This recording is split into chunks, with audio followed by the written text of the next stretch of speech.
नमस्कार दोस्तों, जय श्री राम। कैसे हैं आप सब। हमारे YouTube channel Arvind Kumar official में आप सभी का स्वागत है। जैसे कि नरेंद्र मोदी जी ने अपने लास्ट भाषण में जो कि राजस्थान में किया था, उसने बताया था कि किस तरीके से कांग्रेस आप सबकी संपत्ति का ब्यौरा लेना चाहती है और उसके बाद वो माइनॉरिटी को बांटना चाहती है। ये बात साफ साफ मोदी जी ने साफ अपने शब्दों में पूरे की पूरे राजस्थान की जितने भी जनता आई हुई थी उनको सबको कहा और इस बात को वायरल भी किया गया।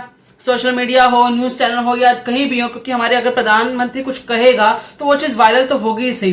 सिर्फ इंडिया में नहीं बल्कि विदेशों में बैठे लोगों के अंदर भी इस बात को लेकर एक चिंता सताई जा रही है और वो भी क्वेश्चन करने में मजबूर हो रहे हैं कि क्या कांग्रेस ने ऐसा कहा, क्योंकि कांग्रेस का जो मैनिफेस्टो है उसमें बहुत तरीके से शब्दों को खेला गया है। इस तरीके से शब्दों के साथ हेरफेर की गई है, शब्दों के साथ खिलवाड़ किया गया है कि आम जनता जो है, आप जैसे हम जैसे जो लोग हैं, वो इस बात को ना समझ पाए कि उन्होंने एक्चुअली में मैनिफेस्टो में क्या लिखा है।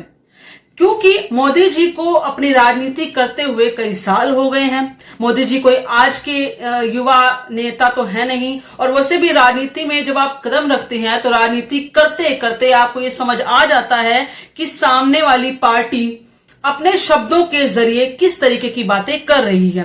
और वैसे भी हम हिंदू तो बड़े भोले होते हैं, हम लोगों को जो लाइंस होती है ना उनको समझने में बड़ी समस्या आती है, क्योंकि हम लोगों की चालाकियों को बहुत जल्दी नहीं पकड़ सकते। और कांग्रेस तो बहुत सालों से चालाक रही है, सिर्फ आज की चालाकी नहीं है बल्कि जब से उसने कमान संभाली है हमारे देश को संभालने की, या एक पार्टी के रूप में वो जब से सत्ता में आई है, तब से उसने अपने शब्दों के खेल से, शब्दों के फेरबदल से हमेशा हम हिंदुओं को बेवकूफ बनाया ही है। भोले हिंदुओं का हमेशा यूज किया है और माइनॉरिटी का साथ दिया है। माइनॉरिटी से इतना प्रेम क्यों है कांग्रेस को, ये आज तक समझ नहीं आया है।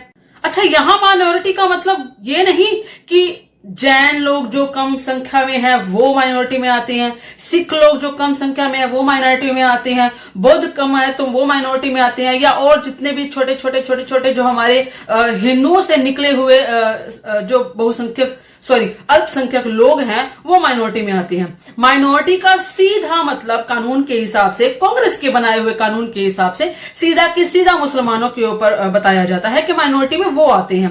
हालांकि वो second majority of the India हो चुके हैं, क्योंकि कांग्रेस के मैनिफेस्टो के अंदर इस तरह की बातें लिखी गई हैं कि वो बहुसंख्यक लोगों का, यानी कि हम और आप जैसे हिंदू लोगों का हर तरीके से उनकी जो जितना भी कमाया हुआ, उनकी मेहनत से कमाया हुआ धन है उसका ब्यौरा लेंगे। अगर वो सत्ता में आते हैं तो उसका ब्यौरा लेंगे, उसकी जांच करेंगे, उसका सर्वे करवाएंगे और उसके बाद उस सर्वे के बाद जो बचेगा वो बांटेंगे, वो माइनॉरिटी को दिया जाएगा। ये उन्होंने कहा अपने शब्दों के फेरबदल के साथ।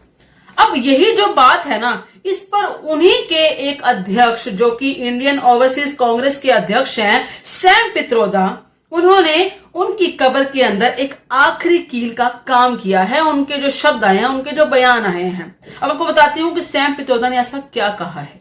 दरअसल सैम पित्रोदा ने कहा है कि भारत के अंदर विरासत टैक्स लगाने को लेकर चर्चा होनी चाहिए। अभी विरासत टैक्स क्या है? इसको इंग्लिश में इनहेरिटेंस टैक्स बोलते हैं।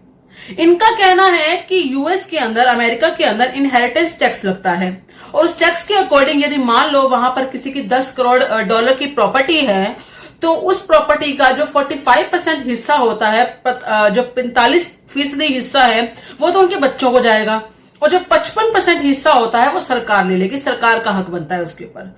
और यही जो इनहेरिटेंस टैक्स का जो ये मामला है, ये सैम पित्रोदा कहते हैं कि आपको भारत में, यानी कि भारत के लोगों को इस टैक्स को लगाने पर लेकर चर्चा होनी चाहिए, लोग इसके बारे में बात करनी चाहिए। यानी कि वो चाहते हैं कि हमारे देश के अंदर इस तरह का टैक्स लगना चाहिए।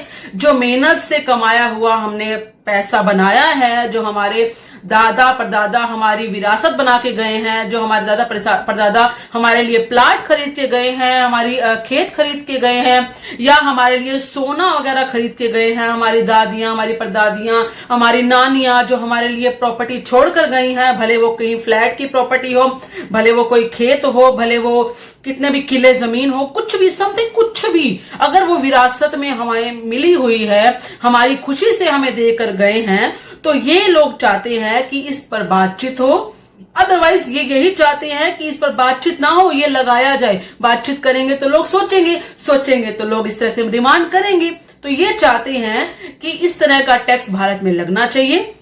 अगर इनकी सरकार आती है, मतलब कांग्रेस की सरकार आती है, तो कांग्रेस की सरकार आने के बाद इस तरह का टैक्स यहां लगेगा और हमारी जो मेहनत की हुई प्रॉपर्टी है या फिर हमें विरासत में मिली हुई हमारी प्रॉपर्टी है, वो ये टैक्स के रूप में गवर्नमेंट हड़प लेगी। और गवर्नमेंट कौन सी? जब कांग्रेस की सरकार रहेगी तब की बात कर रही हूं। और इसी बात को लेकर जो मोदी जी ने कहा अपने भाषण में, वो बात सत्य होती है। उन्होंने यही कहा था कि ये आपका मंगलसूत्र भी नहीं छोड़ेंगे। इसका मतलब तो यही है कि हमारा जो जितना सोना है, हमारी जितनी प्रॉपर्टी है, हमारी जितनी विरासत में आई हुई, हमारे दादी नानियों से आई हुई हमारी प्रॉपर्टी है, उस पर इनकी नजर है कि माइनॉरिटी के पास तो है नहीं, तो माइनॉरिटी को भेज दो। क्यों भाई? वो कमा नहीं सकते, उनके पास हाथ पैर नहीं है, मेहनत नहीं कर सकते, अपनी प्रॉपर्टी खुद बनाए। हमें हमारे से लेकर उनको देने का क्या तुक बनता है? क्या मतलब बनता है कि इनहेरिटेंस टैक्स लगना चाहिए, विरासत टैक्स लगना चाहिए हमारे भारत के अंदर? खैर, सैम पित्रोदा ने जो कहा है उससे कांग्रेस ने खुद को अलग कर लिया है। उनके जो महासचिव हैं, जो जयराम रमेश जी हैं, उन्होंने कहा है कि कांग्रेस ने ऐसा कोई विवादित बयान नहीं दिया, यानी कि कांग्रेस इस बयान का कोई किसी भी तरह का साथ नहीं देती है। और जो भी उन्होंने सैम पित्रोदा ने जो भी कहा है वो उनकी निजी विचारधारा है, उससे कांग्रेस का कोई लेना देना नहीं है। यानी कि उन्होंने अपना हाथ झटक लिया है। हालांकि जो सैम पित्रोदा जब भी कुछ कहते हैं उस पर हमेशा कांग्रेस अपना ठप्पा लगाती है, लेकिन इस बार क्योंकि वोट की राजनीति है और राजनीति के कारण अगर हिंदुओं के वोट नहीं मिलेंगे तो ये जीत नहीं पाएंगे, तो इस वजह से उन्होंने ये काम किया है कि हम तो इससे हाथ झटक रहे हैं, हमारा ऐसा कोई भी इस तरह का बयान हमारी तरफ से, कांग्रेस की तरफ से ऐसा कुछ भी नहीं है। ये सैम पित्रोदा के अपने निजी विचार है, इस तरह की बात करके हाथ को झटक लिया है। इस तरह का जो बयान है, ये तो मैं तो यही मानती हूं कि कांग्रेस की डूबती नैया के अंदर एक आखिरी कील का काम इन्होंने कर दिया है। बाकी देखना यह है कि लोग क्या सोचते हैं इसके बारे में। आप सबका जो भी विचार हो, कृपया करके अपने विचार कमेंट में जरूर बताइएगा। इस वीडियो को लाइक और शेयर जरूर कीजिएगा। धन्यवाद। जय श्री राम।